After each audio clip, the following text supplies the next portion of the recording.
Hello friends, my Pacific wall में आप सभी का स्वागत है। फ्रेंड्स, आज की वीडियो में मैं आपको जितिया व्रत की कथा सुनाऊंगी। जितिया व्रत को जीवित पुत्रिका व्रत के नाम से भी जाना जाता है। तो आज की वीडियो में हम जीवित पुत्रिका व्रत कथा सुनेंगे। चलिए व्रत कथा शुरू करते हैं। फ्रेंड्स, कथा सुनने के लिए हम अपने हाथ में चावल के दाने ले लेंगे। खाली हाथ कथा नहीं सुनते हैं, आप चावल की जगह पर फूल भी अपने हाथ में ले सकते हैं और साथ ही हम 1 लोटा जल ले लेंगे। इसके बाद हम लोग कहानी शुरू करेंगे।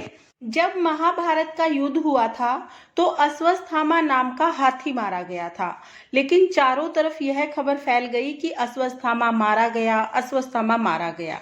यह सुनकर गुरु द्रोणाचार्य को लगा कि उनका पुत्र अश्वत्थामा मारा गया।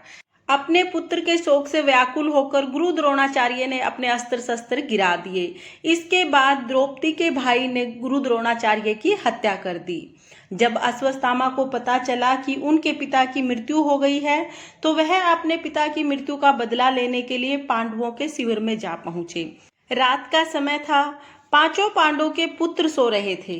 अश्वत्थामा को लगा कि ये पांचों पांडव सो रहे हैं और उन्होंने सभी की हत्या कर दी।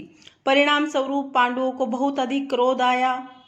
तब भगवान श्री कृष्ण ने अश्वत्थामा से उनकी मणि छीन ली। मणि छीनने के बाद अश्वत्थामा बहुत क्रोधित हो गए और उन्होंने उत्तरा के गर्भ में पल रहे बच्चे को मारने के लिए ब्रह्मास्त्र छोड़ दिया। अब श्री कृष्ण जी जानते थे कि ब्रह्मास्त्र को नहीं रोका जा सकता, ब्रह्मास्त्र कभी भी निष्फल नहीं हो सकता।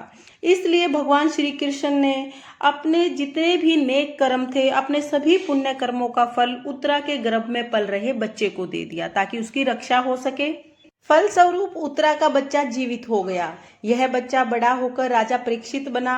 उत्तरा के बच्चे को दोबारा जीवित हो जाने के कारण से ही इस व्रत का नाम जीवित पुत्रिका नाम पड़ा। तब से ही संतान की दीर्घ आयु के लिए जीवित पुत्रिका का व्रत किया जाता है। ऐसी मान्यता है कि जो भी महिला जीवित पुत्री का व्रत करती है उसकी संतान की आयु लंबी होती है और उसकी संतान का स्वास्थ्य अच्छा रहता है। हे श्री कृष्ण भगवान, जैसे आपने उत्तरा के बच्चे की रक्षा की, वैसे ही आप इस कहानी को कहते सुनते हुकारा भरते सभी के बच्चों की रक्षा करना और अपनी कृपा दृष्टि सभी पर बनाए रखना।